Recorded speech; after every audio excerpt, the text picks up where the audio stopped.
because not only did this cause a mass stabbing in Southport, it led to the most widespread racist rioting in this country in a century.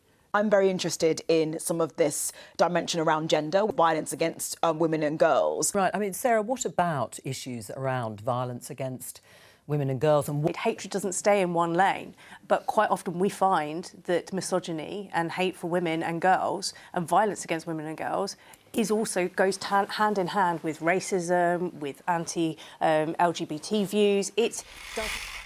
This debate was utterly shocking to listen to.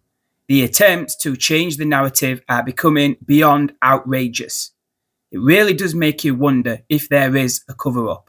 Just listen to this. There's no indication of him having any Islamist inclinations, but he has been charged with possessing a US military study of an Al-Qaeda manual.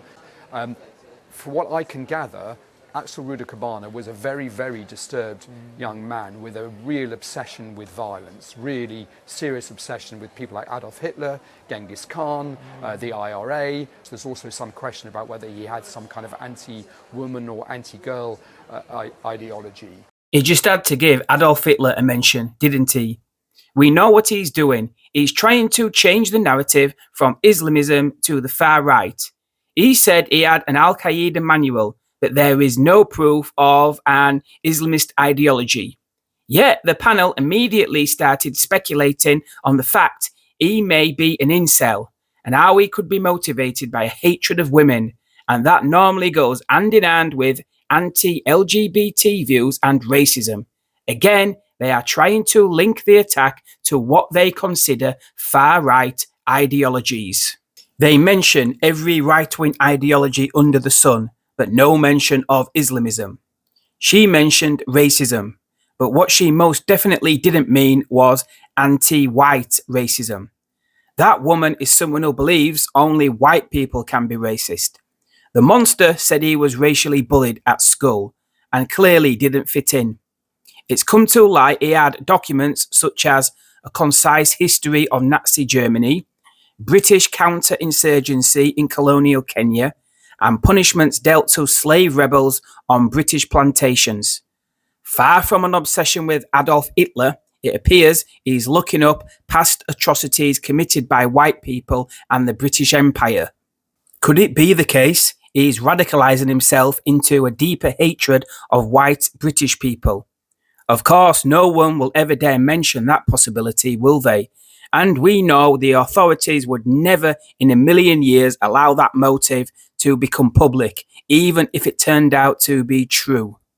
This guy said after the mass stabbing, misinformation led to rioting. It was a full-blown massacre, not a mass stabbing. And again, he's trying to change the narrative and make it all about the far right and the riots. These people are a disgrace, and it shows even a massacre as horrific as this will be twisted to fit with their agenda. And their agenda is explicitly against anything they consider right-wing. Just take a listen to this. Are there big questions to answer for the Prime Minister? I think Robert Jenrick should have stopped at his first tweet, quite frankly, if he was being responsible in his position of power. If you wanted to talk about possible motivations, as we'd heard from your reporter there was also about almost possible incel behaviour against women and girls, and that this dates back years throughout this man's life. And if we want to look at responsibility, I think actually we should be looking about accountability and change and how we ensure that this doesn't happen again. Right. Do you think there was a cover-up? That there are questions around a cover-up? Well, look, we don't know. There's clearly this. But he's raised this, and I think that's irresponsible. There are questions around this person's clearly, and obviously he's still in, he's not been sentenced yet. There's clearly huge questions around this person's involvement with social services, around all sorts of other. We don't know what parts of the state he's been involved with. So let's just wait before we jump to the conclusion. Well, he's just jumped to a conclusion, Richard. He's asked a perfectly fair questions. I think it's fair to say there's a conspiratorial tone in Jenrick's tweet. Yes. And I think he is importing the paranoid style of politics from Trump into that tweet, and I think that is dangerous.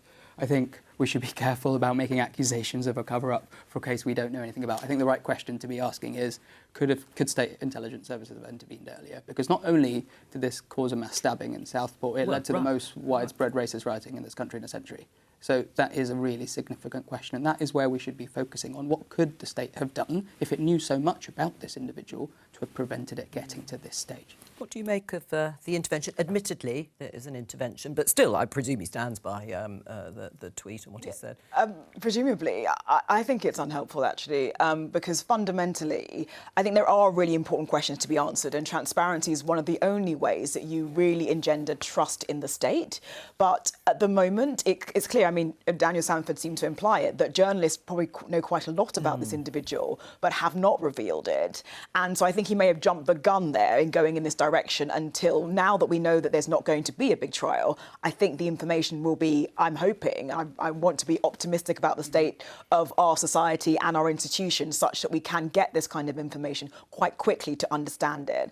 I'm very interested in some of this dimension around gender, which I think is something that we've seen through some of these lone wolf, what we're going to call them or not, attacks, be they terrorist motivated as well. There's often this kind of interlinking of violence against women and girls. So I think there's a lot to understand, and I think that will help police hopefully get upstream of identifying the people that are really fundamentally very dangerous.